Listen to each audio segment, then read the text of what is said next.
Good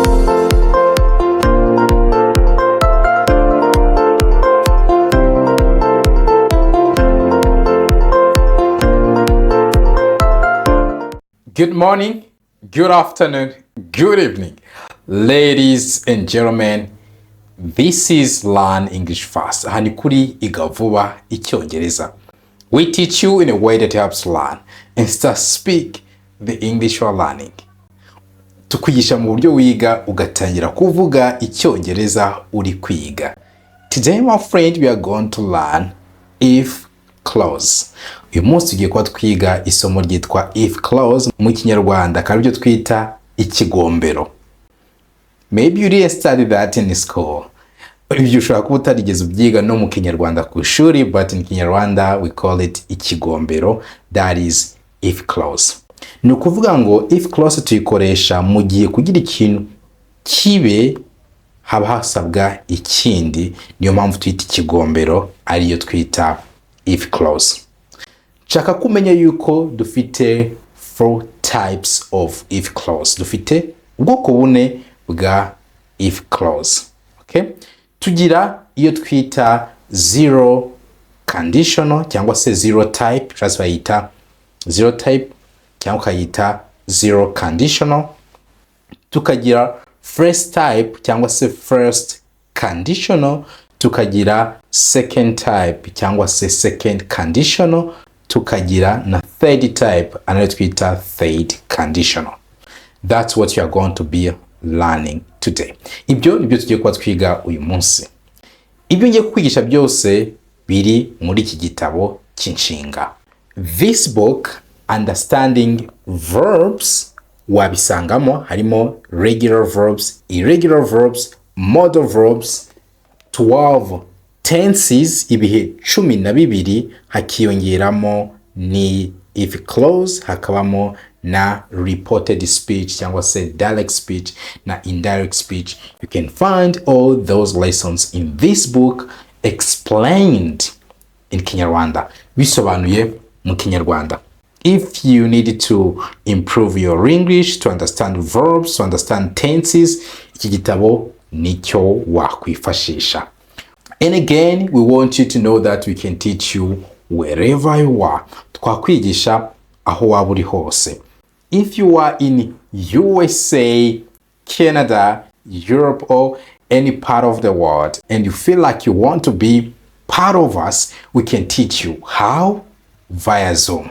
Ubaye uri muri Canada, muri Amerika, muri Europe n'ahandi hose ku isi, ukaba wifuza kwiga natwe, turagukurikirana kuri Zoom. Ntabwo twica abanyeshuri bari muri classe, twigishiriza kuri Zoom gusa. Ibyo dushaka ko mubimenya, nimujye muduhamagara mutubwira ngo mushaka kuza kwicara muri classe, we don't do that. Twe twigishiriza kuri Zoom. If you need to learn with us, we can contact us on 078 029 3112. Niba ukeneye kwigana natwe, waduhamagara cyangwa se ukatwandikira kuri 080 29 312 cyangwa se 072 8 03 427. Alright, that's my number. Me who is gonna teach you is Teacher Bonach. Nge ugiye kwa nkwigisha ndi mwarimu Bonach. Now let's dive into the lesson of today. Noneho reka twinjire mu isomo ry'uyu munsi, usobanukirwe if clause neza ndetse neza cyane. Now let's do this. First, we are going to start with zero conditional. Iyo niyo tugiye kuba twaheraho. Tuyikoresha hehe? Reka tumanze twumve aho tuyikoresha. Tuyikoresha to talk about general truths. General truths ni ukuvuga ngo ni ukuri twese tuba duhuriyeho, cyangwa se ibyo twakwita scientific truth. Ni ukuri na siyanse yemera, ukuri twese twemera. Igihe cyose turi gukoresha kukuri kudahinduka, ukuri na siyanse yemera, you have to know that we will use zero conditional cyangwa se zero type, giye no kugusobanurira uko ikorwa. Muri izi ntero turi buze kuba twiga zose dukoresha if.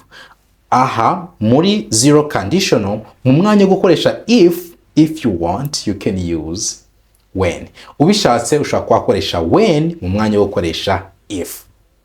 Now let's see structure. Reka turebe uko twubaka zero conditional.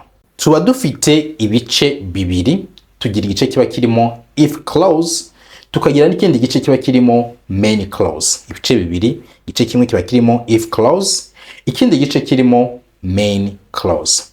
Igice kiba kirimo if clause dufata if tukongeraho simple present. N'igice cya main clause tuba dufiteho simple present. That's how we do it. Okay? Simple present, simple present. Ibyo nibyo nshaka yuko wibuka. Keep that in mind.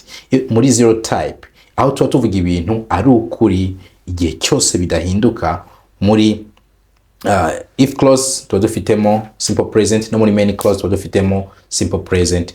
That's how we do it. Now, let's see an example. Reka turebe urugero. Tushobora kuvuga ngo if you heat water to 100 degrees, iyo ubijije amazi akagera kuri degree ijana, if you heat water to 100 degrees, it boils. Aratogota. If you heat water to 100 degrees, it boils. Aha, ndi gukoresha simple present muri if clause. If you heat water, iri muri simple present. To 100 degrees, kugera kuri degree ijana, it boils. Now dufite simple present. That's how we do it. Now let's see more examples. Nureka turebe izindi ngero zirenzeho. If I arrive home, I prepare food. If I arrive home, I prepare food. Bivuze ngo iyo ngeze mu rugo ntegura ibiryo. Nshatse mu mwanya wa if nayikuraho nkashyiraho when, kuko nakubwiye yuko aha muri zero type ahari if nshatse nayikuraho nkayisimbuza when, nshatse navuga ngo when I arrive home I prepare food. Bivuze ngo iyo ngeze mu rugo ntegura ibiryo. Here I'm talking about fact. Iri kuvuga kuri fact cyangwa se ku bintu by'ukuri, ukuri kudahinduka, dukoresha zero type. Aha mbere abari simple present, naha kabiri abari simple present. Okay? Next example. When I meet you, I feel happy. When I meet you, I feel happy. Biravuze ngo iyo mpuye nawe ndishima. When I meet you, I feel happy. Next one is, chat navuga ngo I feel happy when I'm in Rwanda. I feel happy when I'm in Rwanda. Cyangwa se I feel happy if I'm in Rwanda. Cyangwa nanone nshatse navuga ngo if I'm in Rwanda, I feel happy. Iyo ndi mu Rwanda ndishima. Ariko icyo ukwiye kumenya, iyo iyi if yatangiye iri imbere y'interuro dushiramo agakato. Iyi nteruro ya mbere irangiye dushiramo agakato. Ibyo ubyibuke. Next example, urundi rugero twavuga ngo if you shout, your mom gets angry.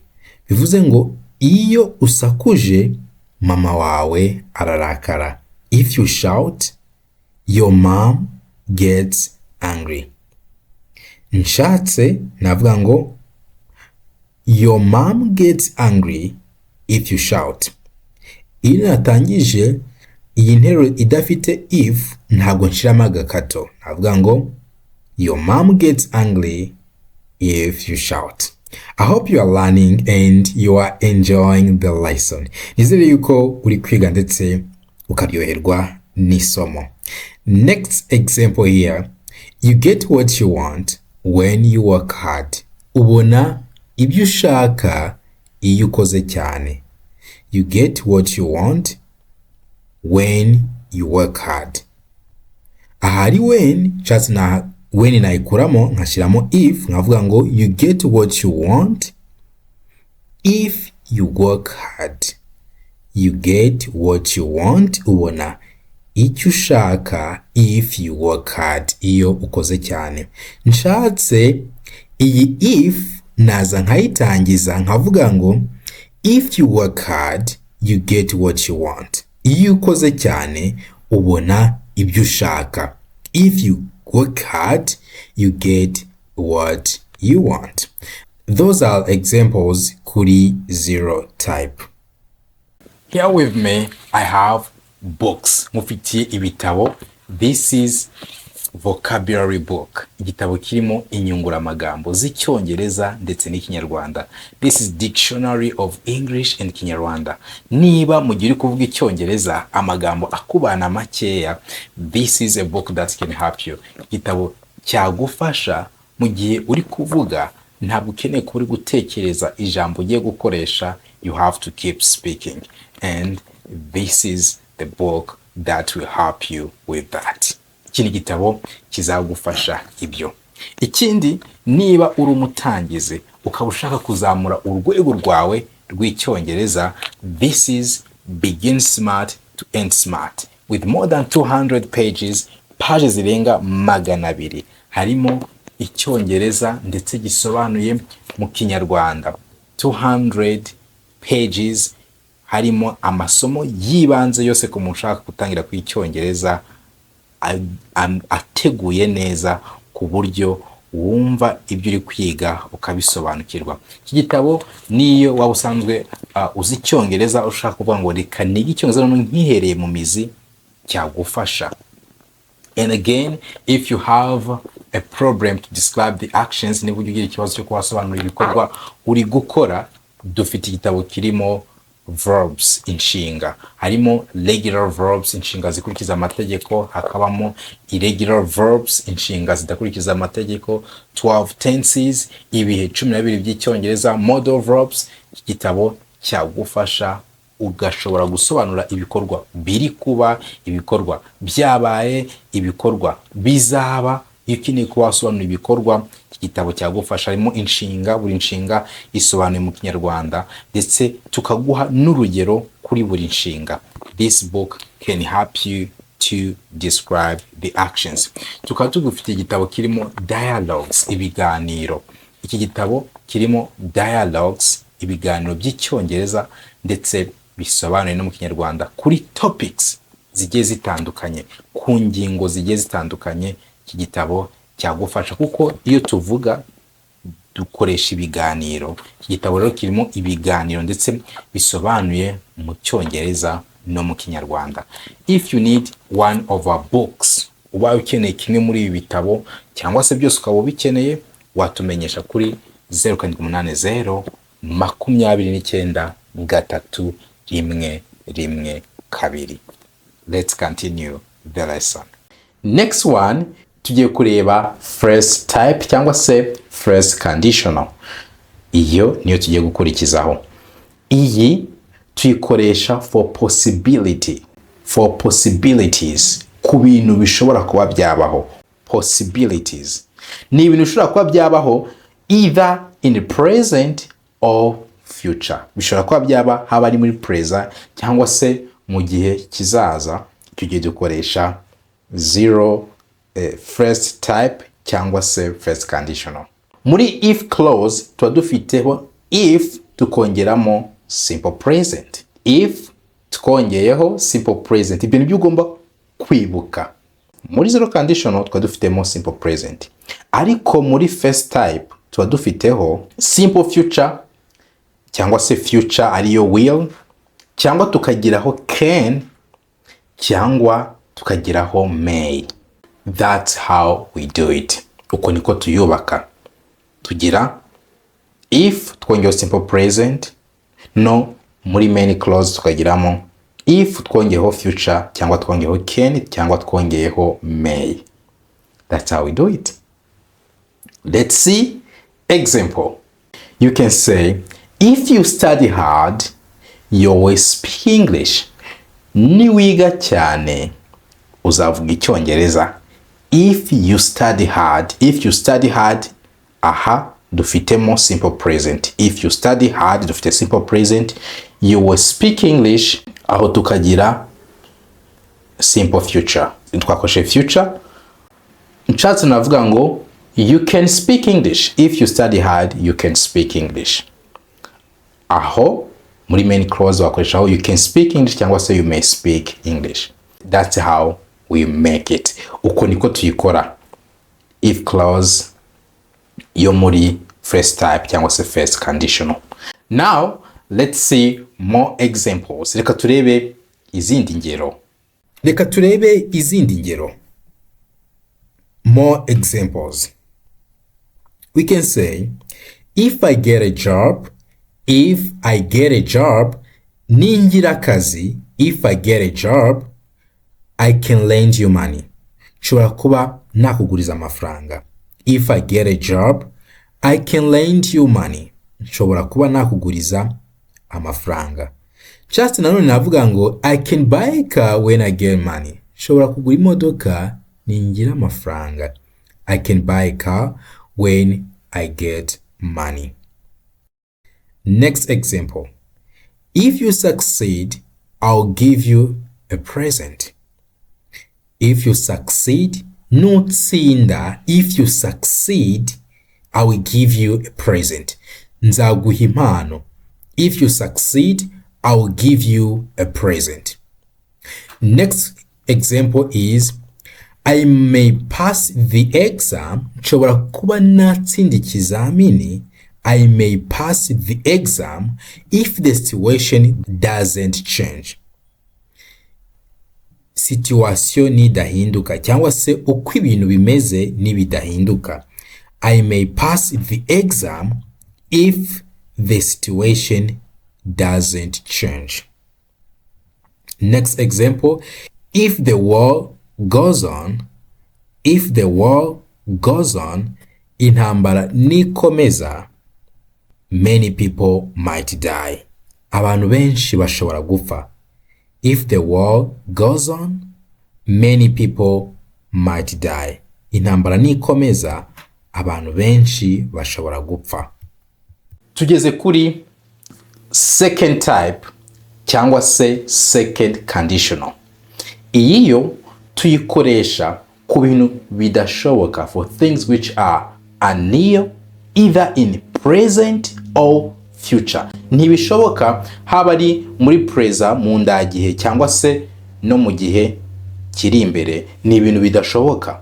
That's where we use second conditional cyangwa se second type. Okay? Let's see how we structure it. Reka tube noneho uko tuyubaka. Iyo uko tuyubaka dufata if, muri gice cya if clause dufata if tukongeraho simple past. If tukongeyeho simple past. Noneho mu gice cya main clause ho dukoresha would cyangwa se could cyangwa se might twongeyeho inshinga iri muri infinitive idafite to. That's how we do it. Nongere nkwibutse, tuyikoresha tuvuga ibintu bidashoboka haba ari muri present cyangwa se no muri future. Let's see example. Reka turebe urugero. If I had $1 million, I would buy a car. If I had $1 million, I would buy a car. If I had ni simple past, nafashe if nongeraho simple past. If I had, iyo nza kuba mfite miliyoni y'idolari nagura imodoka. If I had $1 million, I would buy a car. Another example, I can say, if I had a chance, I would date her. Iyo nza kuba mfite amahirwe mba namutereta. If I had a chance, I would date her. Another example, I can say, if I knew English, iyo nza kuba nzi Icyongereza, if I knew English, I could get a job easily. Nari kubasha kubona akazi binyoroheye. If I knew English, I could get a job easily. Nari kubona akazi binyoroheye. Iyo ni if clause yo muri second type cyangwa se second conditional. Now let's see more examples to help you understand it more. Reka turebe izindi ngero zo kurusha kugufasha gusobanukirwa iyi second type. Let's do this. Reka turebe izindi ngero kuri second type cyangwa se second conditional. The first one is if I had time, iyo nza kugira igihe, I would visit you. Mba naragusuye. If I had time, I would visit you. Mba naragusuye. Another example, I could buy a plane if I got a lot of money. Iyo nza kugira amafaranga menshi. I could buy a plane if I got a lot of money. Wibuke yuko muri second type tuba dufitemo could, okay? Ahandi tukagiramo would n'inshinga iri muri infinitive idafite to. Another example, if I were you, iyo nza kuba ndi wowe. If I were you, tuzi yuko kuri I tuvuga I was, ariko muri if clause birahinduka bikaba if I were you. Ntabwo bavuga ngo if I was you. No, igihe cyose aba ari if I were you, iyo nza kuba ndi wowe, I would find a way to teach English in USA. Nari gushaka uburyo bwo kwigisha Icyongereza muri Amerika.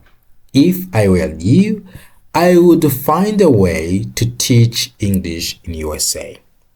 Next example, if we talked to them, iyo tuza kuvugana nabo, they would change the plan. Baba barahinduye gahunda.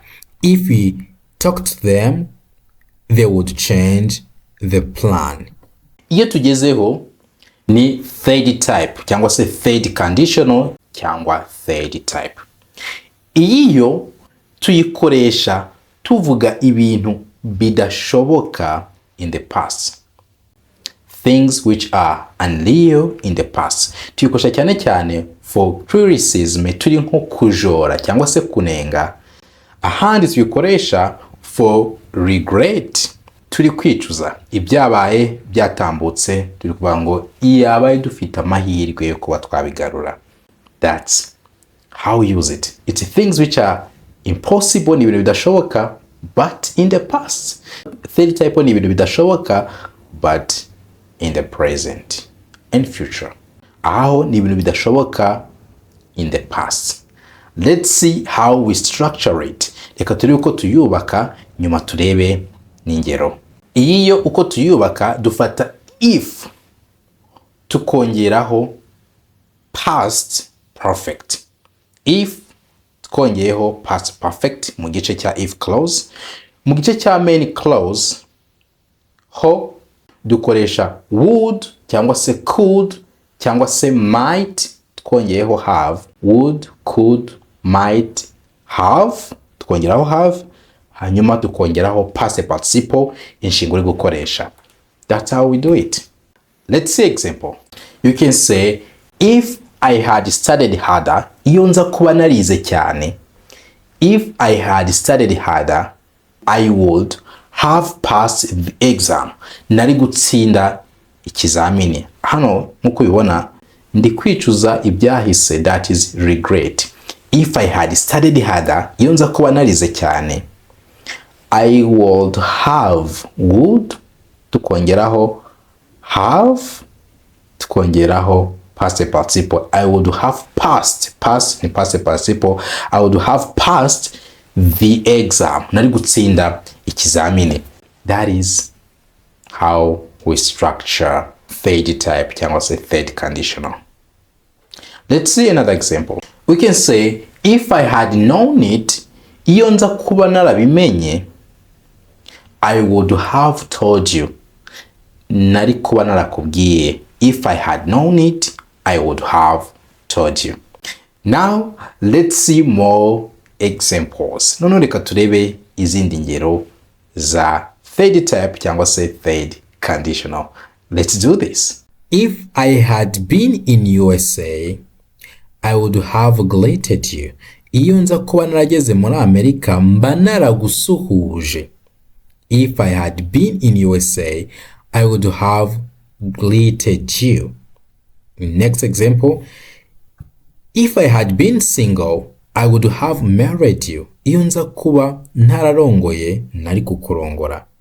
If I had been single cyangwa se iyo nza kuba ndi ingaragu, I would have married you. Mba narakurongoye. Next, you can say, if we had been there, iyo tuza kuba twarahageze, if we had been there, ni had, ukongeraho past participle, kuko tuba dufitemo if twongeyeho past perfect. If we had been there, we would have attended your marriage. Tuba twaritabiye ubukwe bwawe. If you had been there, we would have attended your marriage. Now, this brings us to the end of our lesson. Keep learning, keep growing, and try to use what you've learned so far. See you next time.